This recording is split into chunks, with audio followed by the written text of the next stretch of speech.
5, 4, 3, 2, 1. Let's go. Diary of a Kidney Warrior podcast in partnership with Kidney Care UK, sharing faith, knowledge, hope, and love. Hi and welcome to Diary of a Kidney Warrior podcast. My name is Dee Moore and I am a stage 4 kidney warrior. This podcast is dedicated to encourage, educate, and inspire as we explore all aspects of kidney disease, chronic illnesses, and health. If you have any questions or ideas for topics you would like me to cover, please get in contact with me on social media using the handle Diary of a Kidney Warrior. My guest today from Leicester, England is Laura Gleadell. Laura is Managing Director of a family-run travel company that organises holidays for dialysis patients in the UK and abroad. Laura joins me today to discuss the options available for kidney patients and their families. Hi and welcome to Diary of a Kidney Warrior, the podcast. How are you doing today, Laura? I'm really good, thank you. How are you doing? I'm good. I'm really looking forward to our interview today. It's coming up to holiday season and people are thinking about holidays in the UK and abroad. And I really wanted to delve into and explore what options are there available for people who are on dialysis. So I'm really excited to hear what opportunities are available. So yeah, I'm really looking forward to interviewing you today. Me too.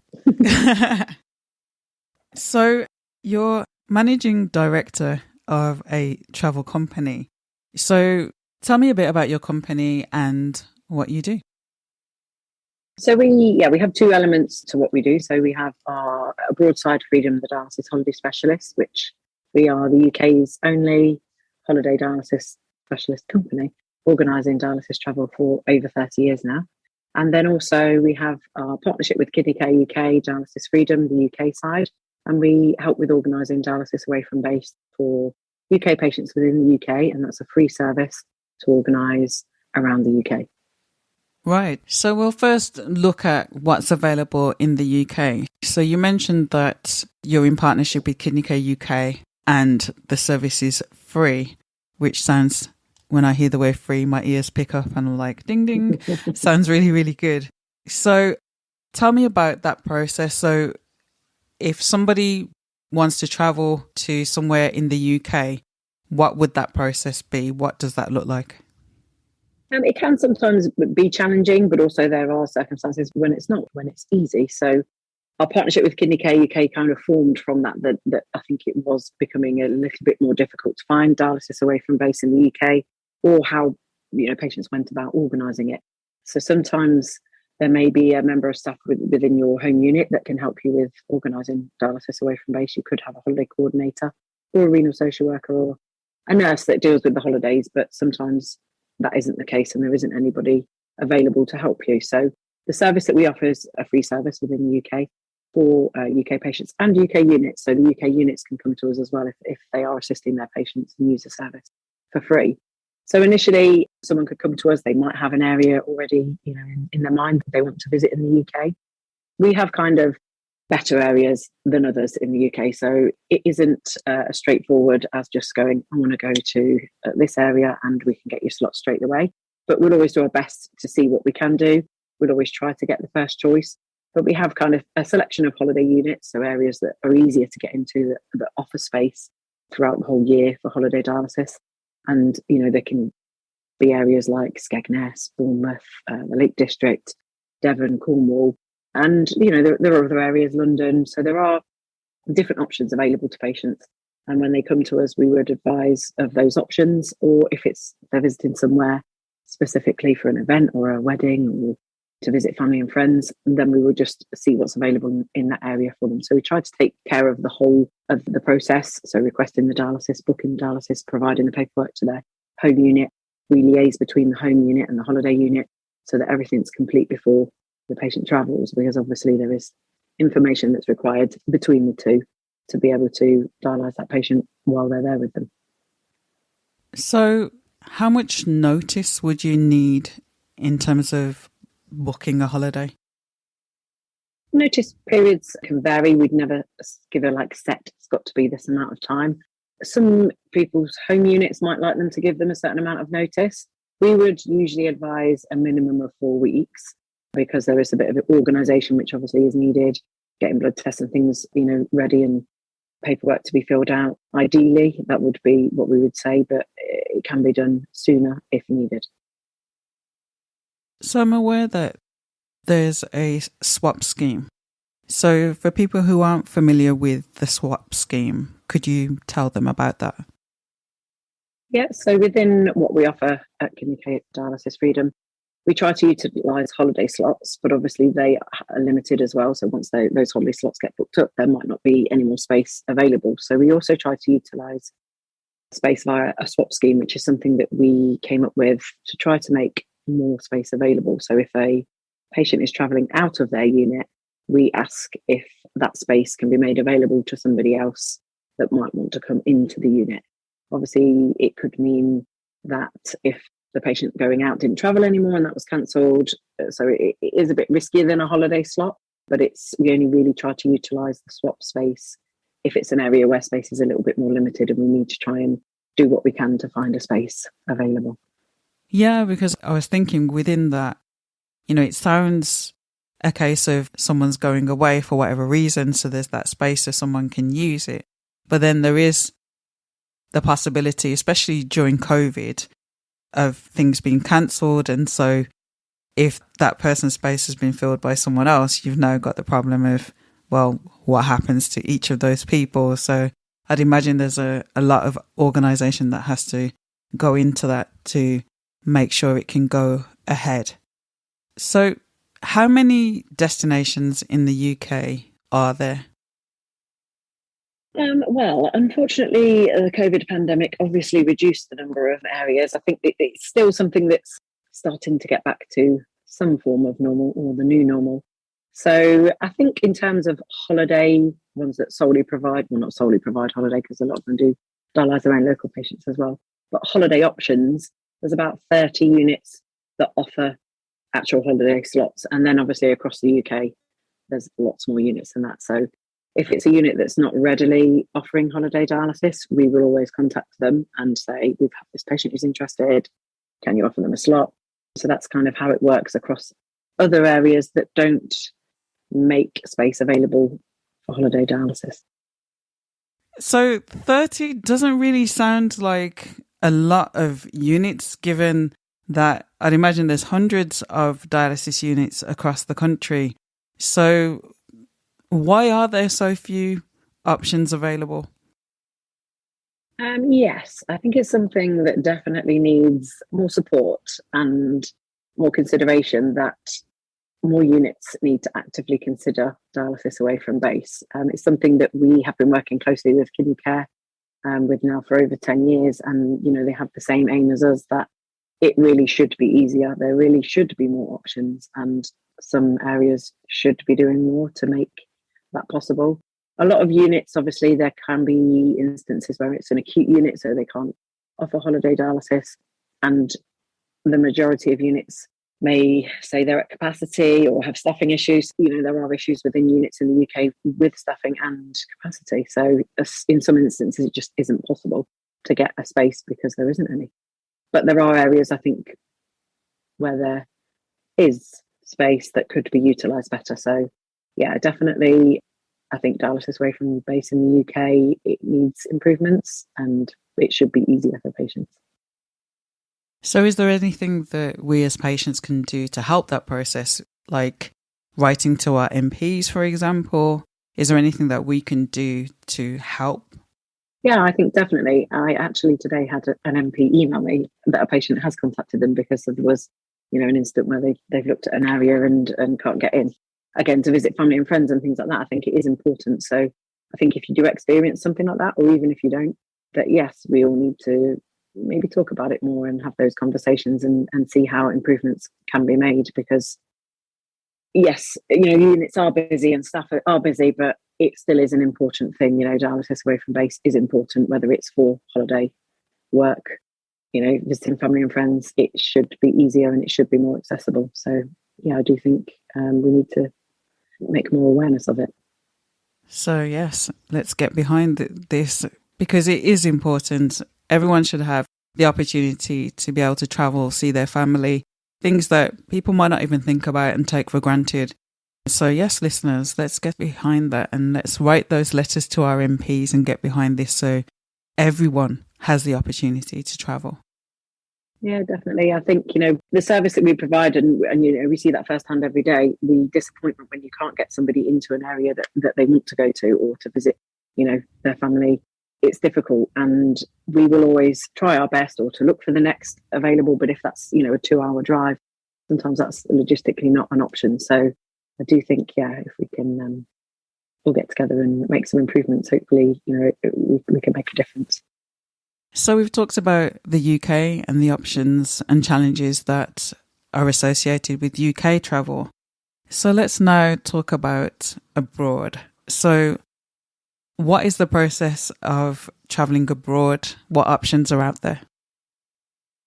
Abroad, I would say, brings a lot more options. There's a lot more choice. Obviously, you've got the whole world that you can visit within maybe some limitations, but in terms of the areas that we offer, and now I think we've got over 400 different dialysis facilities across 60 countries worldwide. So there's definitely choice out there. Yeah. 400 across 60 countries, did you say? Yeah. Wow. So what countries are available, just to name a few of them? To give a few of you.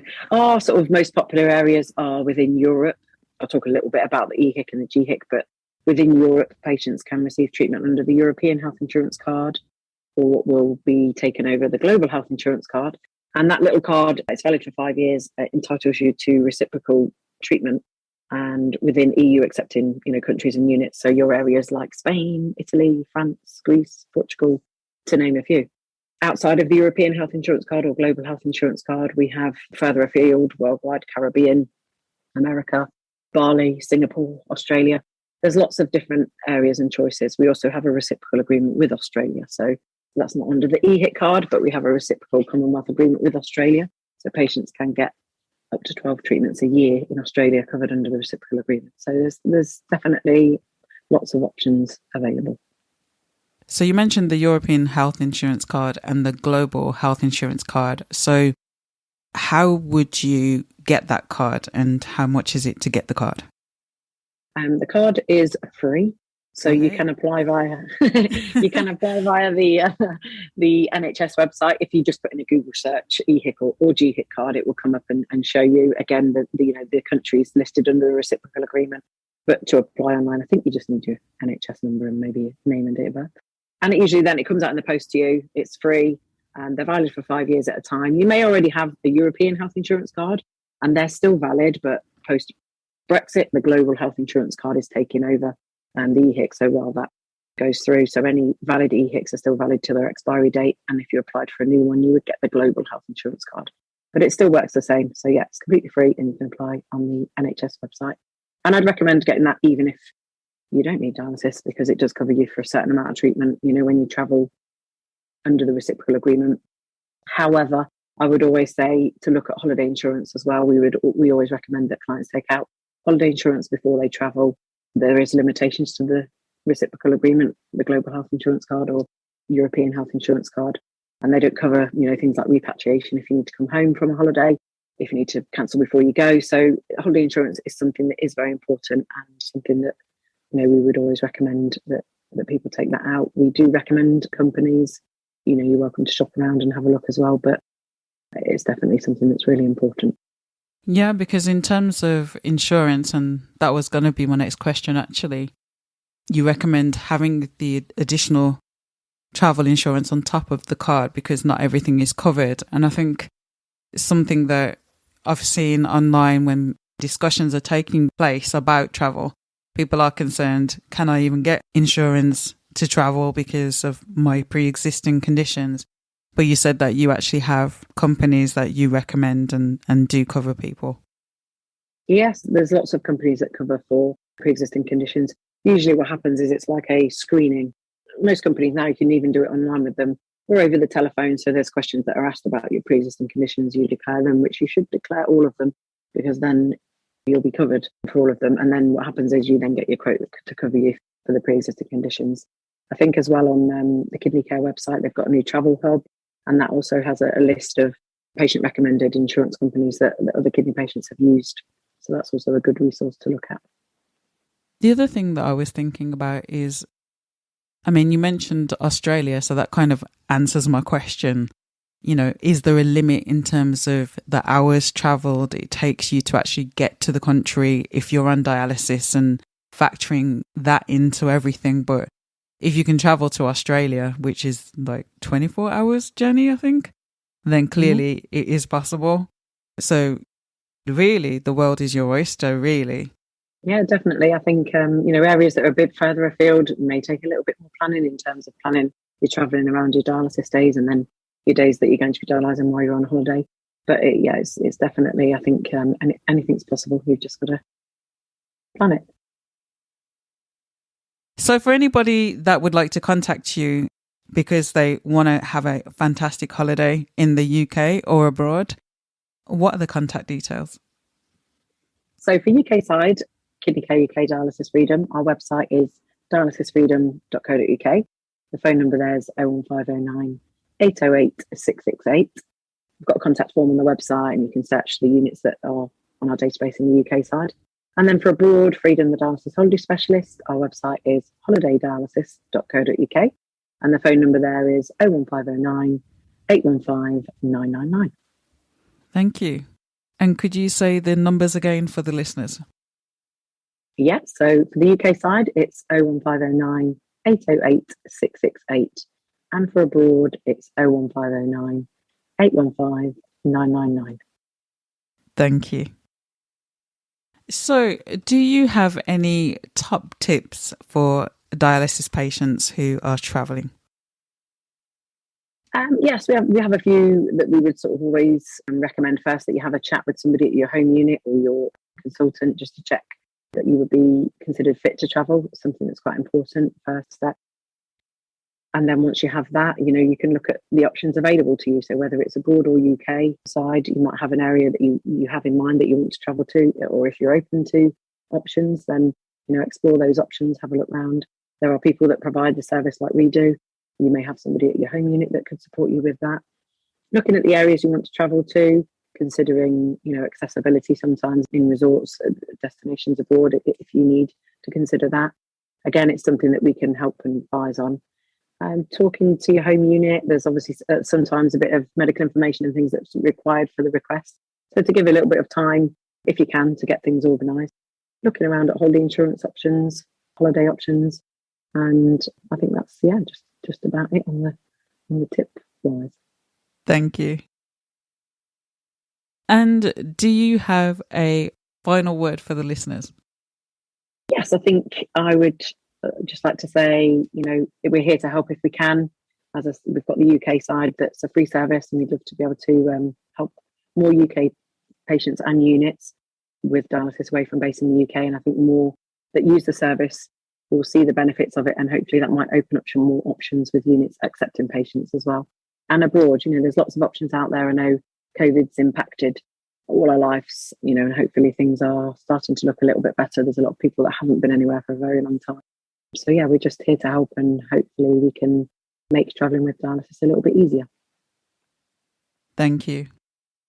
Thank you so much for joining me today and for sharing amazing information about what is available for dialysis patients in terms of travel.